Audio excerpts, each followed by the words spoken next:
Welcome back to a new video, but a continuation of our adventure. We had an awesome time in Livingstone, despite facing some serious car trouble. While I stayed behind, some of the nomads made it all the way to Kazungula border, known as the only quadruple border in the world, where Zambia, Zimbabwe, Botswana and Namibia meet. A few even went deeper into Namibia and Botswana to explore more. Unfortunately, my car issues kept me from exploring these areas myself. And remember, when I mentioned waking up at 6:30 am, I didn't clarify that I had only gone to bed at 4:30 am. Before we dive into the adventure, I want to thank you all for helping us reach the 1,000 subscriber mark. I really appreciate your support. However, 90% of the viewers have still not yet hit that subscribe button. Let's change that. Be sure to subscribe, get this video to 500 likes, and share it with your friends and family so we can keep the journey going to reach the 2,000 subscriber milestone. Let's jump into the journey. After waking up a bit later than planned, I realized I needed to catch up with the rest of the team who had left about 30 minutes earlier. But with my cruiser now firing on all cylinders, literally, and performing even better than when I first acquired it, I hit the road with determination. It didn't take long, just a few kilometers down the road, I caught up with them.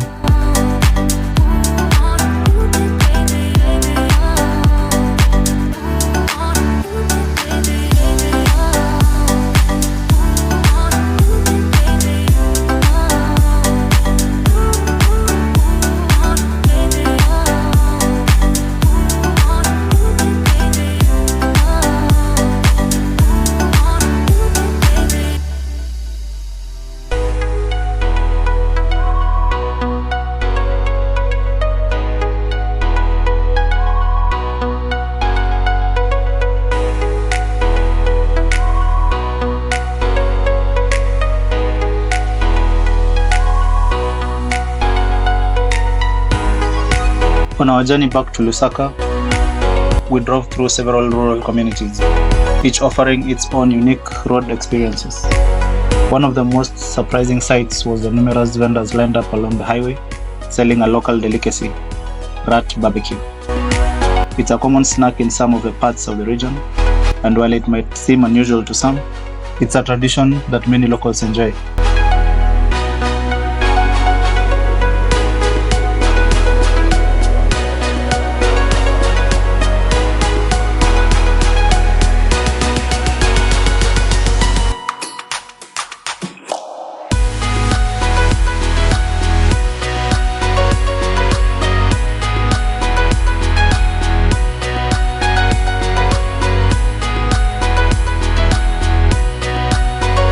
The sight of skewered, roasted rats being waved by the roadside definitely added a unique flavor to our drive back to the city. Lusaka was calling, and we were eager to reach our next stop, but not without soaking in these fascinating roadside moments.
After filling up our fuel tanks, we made a quick stop at East Park Mall in Lusaka to stock up on our supplies before heading to camp. However, we soon found ourselves stuck in a terrible traffic jam that seemed never ending. The Kenyan in me wasn't about to waste time, so I decided to try some panya roots those secret back roads that only locals know. As we navigated through the detours, we even found ourselves passing through people's farms, driving alongside fields and small homesteads. With a few twists and turns, we managed to bypass the congestion and made it to camp just a bit quicker.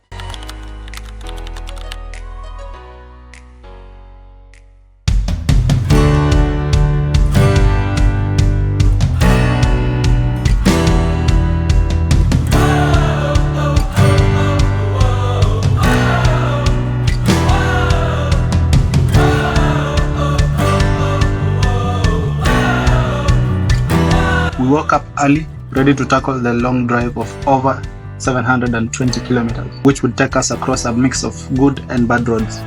Our destination, the serene Kapishya Springs, located in the northern part of Zambia. The journey promised to be a challenging one, with stretches of smooth tarmac giving way to rough, unpaved sections. But with the morning sun rising ahead of us, we hit the road with excitement, eager to reach the peaceful oasis awaiting us at the end of the long drive.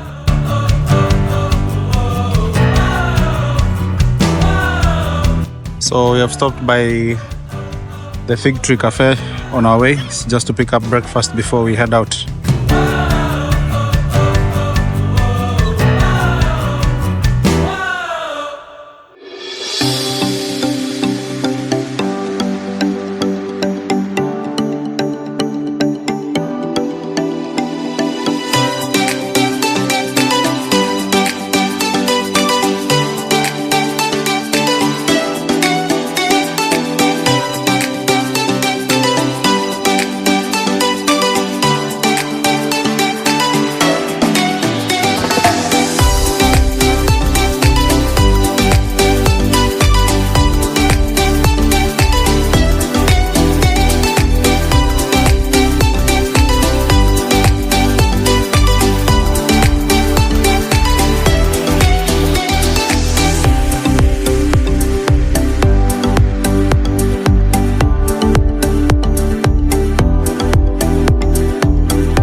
Yes.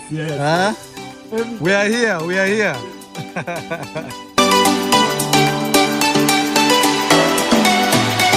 So this is us after 720 plus kilometers. So we just arrived at Kapishya Hot Springs. It's been a long drive and everyone is tired. Everyone wants to sleep. No one wants to talk to anyone. So let's see how the rest of the evening goes. We'll catch up tomorrow. Good morning, guys. So this is the morning after. This is Kapishya Hot Springs. Let me take you around.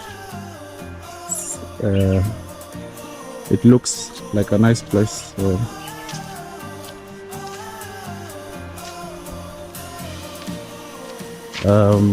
Have like a little garden here. People can relax and enjoy. This must be the greenest place I've seen in Zambia so far. Zambia has been really dry and really hot.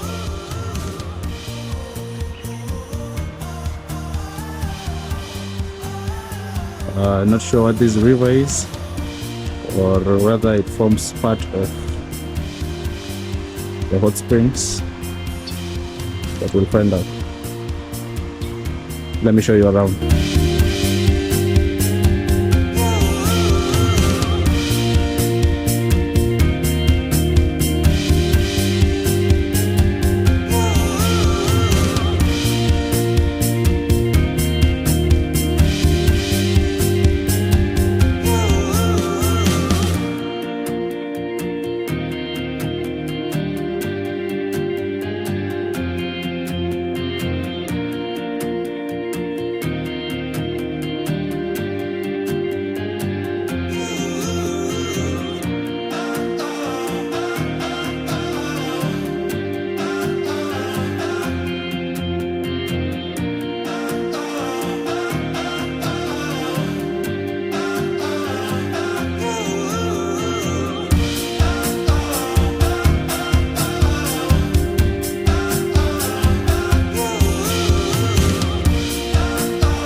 After enjoying a refreshing swim in the warm, soothing waters of Kapishya Springs, we packed up and continued our journey further north.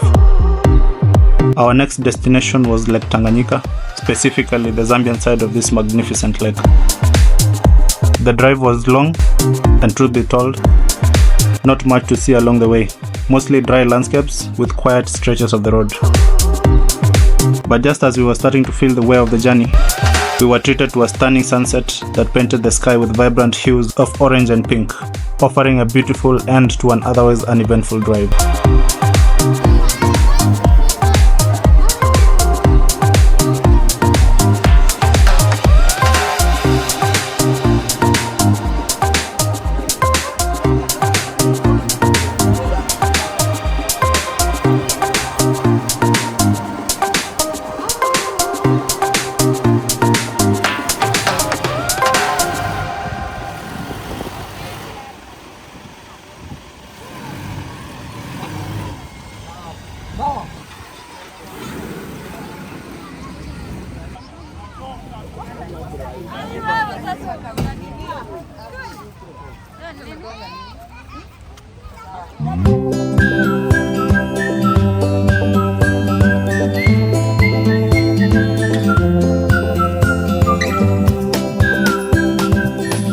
So this is Lake Tanganyika, Isanga Bay. I'm not really sure what day of the trip this is. It's been quite a number. Our last day in Zambia before we head back into Tanzania today, crossing the border. Spend a couple of days in Tanzania before now crossing the border into Kenya. There are so many activities to which you can do here. So you can do scuba diving, I hear. You can do kite surfing because of the wind. It's very windy here. Also, a fun fact is that this is the second deepest lake in the world. I think the first is Lake Baikal, which is in Russia, followed by this one. This is the deepest in Africa. Let me show you around.